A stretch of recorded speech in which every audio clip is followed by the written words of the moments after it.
सदा सर्वत्र गोविन्दनामसङ्कीर्तनं गोविन्द गोविन्द। दशकं 77 जरासन्धयुद्धम्। सैरन्द्र्यास्तदनुचिरं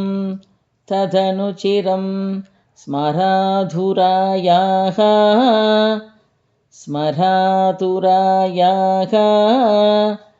यातो भूः सुललितं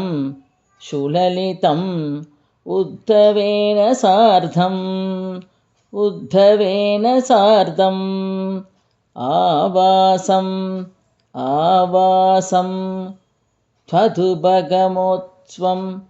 त्वदुभगमोत्सवं सदैव ध्यायन्त्याः प्रतिदिनवास सञ्चिकायाः सैरन्द्र्यास्ततनुचिरं स्मरातुरायाः यातो भूः सुललितम् उद्धवेन सार्धम् आवासं त्वदुपगमोत्सवं सदैव ध्यायन्त्या प्रतिदिनवाससञ्चिकायाः उपगते त्वयि पूर्णमनोरथां प्रमथः सम्प्रम कं प्रभयोतरां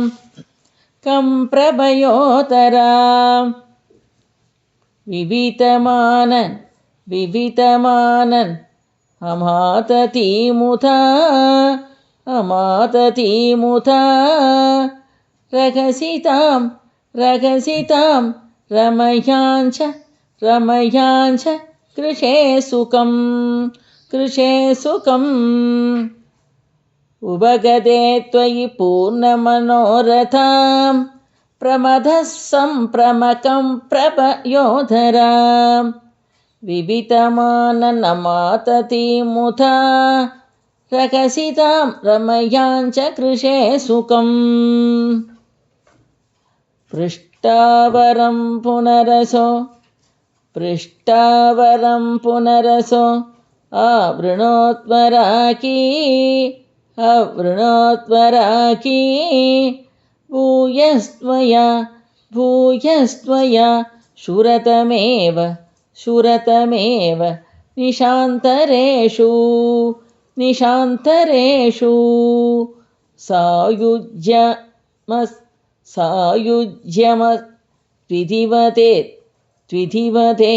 भूत एव कामं सामीप्यम् अस्त्वनिशम् इति अभिनाप्रवीत् किम् पृष्ठावरं पुनरसो अवृणोत्वराकी भूयस्त्वया शुरतमेव निशान्तरेषु सायुज्यमस्त्विधिवते भूत एव कामं सामीप्यम् अस्त्वनिशमिति अभिनाप्रवीत् किम् ततो भवान् देव निशासुकासुचीत्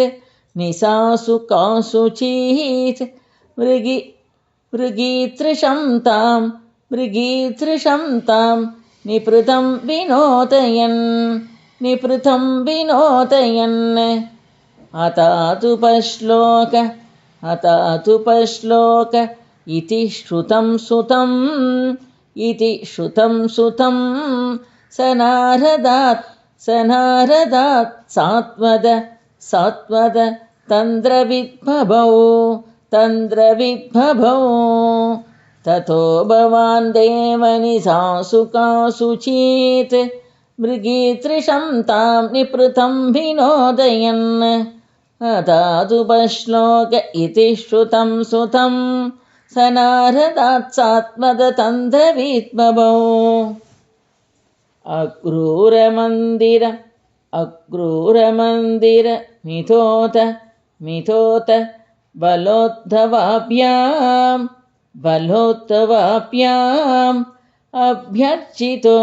अभ्यर्चितो बहुनुतो मुदितेन तेन येनं विसृज्य विपिनाघत पाण्डवेय वृत्तं विवेदित तथा धृतराष्ट्रचेष्टाम् अक्रूरमन्दिरमिथोत बलोद्धवाभ्याम् अभ्यर्चितो बहुनुतो मुदितेन तेन येनं विसृज्य विपिनागत पाण्डवेय वृत्तं विवेदित तथा धृतराष्ट्रचेष्टाम् विघाता जामातुः परमसुहृतो भोजनृपतेः जरासन्तेरुन्द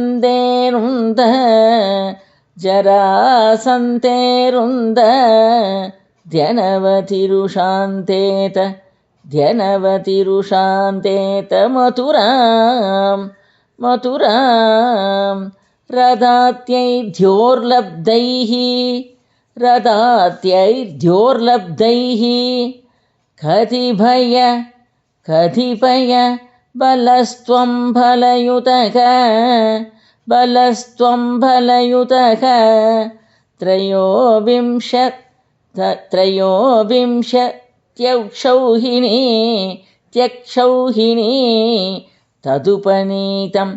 तदुपनीतं समहृताः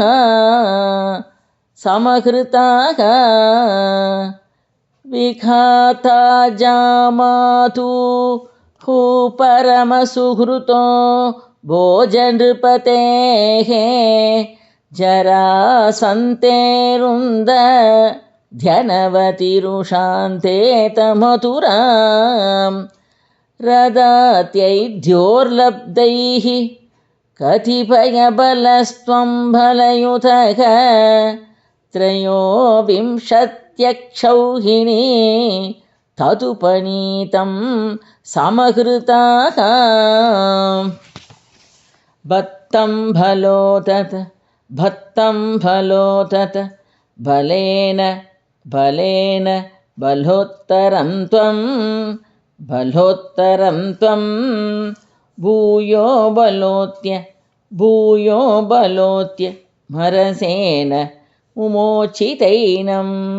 मरसेन मुमोचितैनं निःशेषदिग्जय समाहृतविश्वसैन्यात्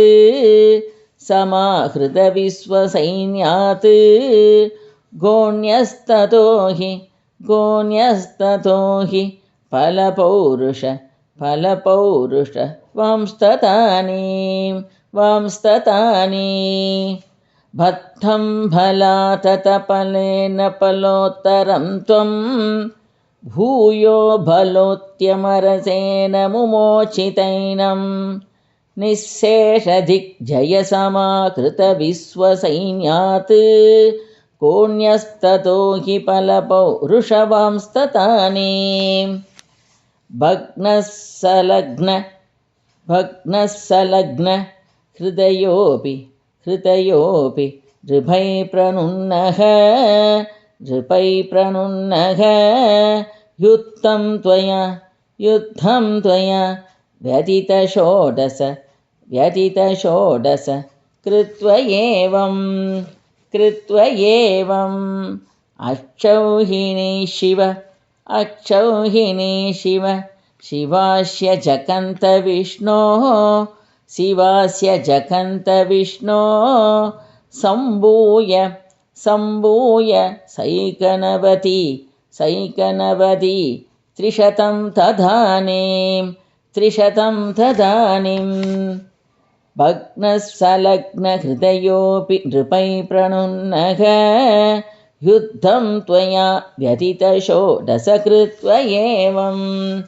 अक्षौहिणी शिवशिवास्य जकन्तविष्णो सम्भूय सैकनवती त्रिशतं तदानीम् अष्टादशेष्य समरे समुपेयुषित्वं दृष्ट्वा पुरोत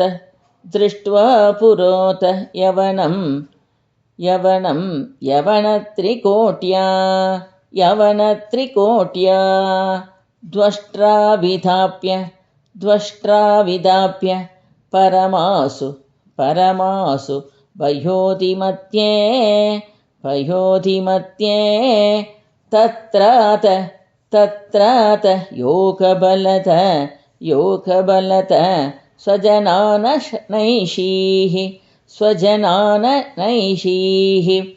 अष्टादशेस्य समरे समुपेयुषित्वं दृष्ट्वा पुरोत यवनत्रिकोट्या द्वष्ट्राविधाप्य परमासु पयोधिमत्ये तत्रादयोगबलतः स्वजनाननैषीः पद्भ्यां त्वं पद्ममाली चकित इव पुरान्निर्गतो तावमानो म्लेच्छेशे नानुयातो वत्सुकृत विहीनेन शैलेन्यलैषीः पद्भ्यां त्वं पद्ममाली चकित इव पुरान्निर्गतो धावमानो म्लेच्छेशेनानुयातो वदसुकृत विहीनेन शैलेन्यलैषीः शुब्धे नाङ्क्र्या हतेन धृतमत मुचुकुन्तेन भस्मीकृतेऽस्मिन्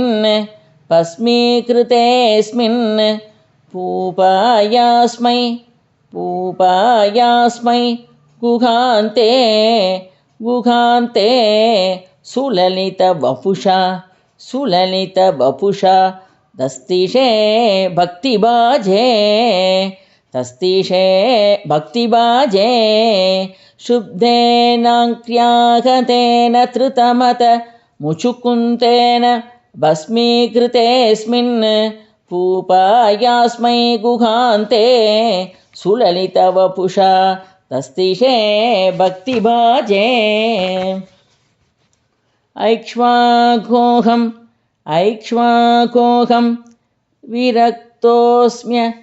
विरक्तोऽस्म्य अखिल नृपसुखे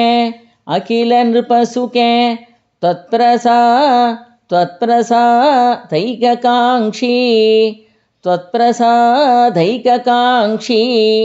हा देवेति स्तुवन्तं भरविततिषु तं निःस्पृहं वीक्ष्य हृष्यन्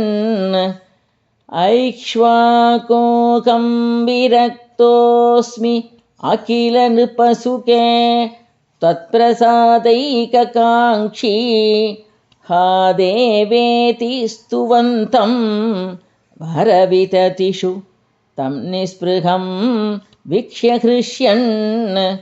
मुक्ते स्तुल्याञ्च भक्तिं तुत सकलमलां मोक्षमप्याशु दत्वा कार्यं हिंसा विशुद्ध्यै तपयिति च तथा प्राप्तलोकप्रतीत्यै मुक्ते स्तुल्यांच भक्तिं तुत सकलमलां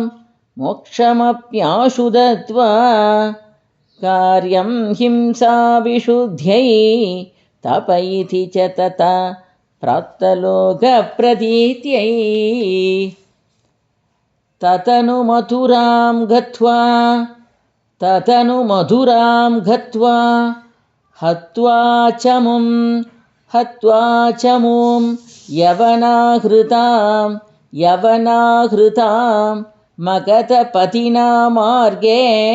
मगधपतिना मार्गे सैन्यैपुरेव निवारितः चरमविजयं दर्भायास्मै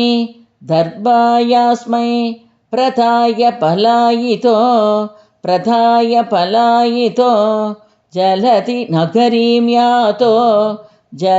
नगरीं यातो वातालयेश्वर पाहि मां ततनु मथुरां गत्वा हत्वा च मुं यवनाहृतां मगधपतिना मार्गे सैन्यैपुरेव निवारितः चरमविजयं दर्भायास्मै प्रथाय पलायितो जलति नगरीं यातो वातालयेश्वर पाहि मां श्रीहरये नमः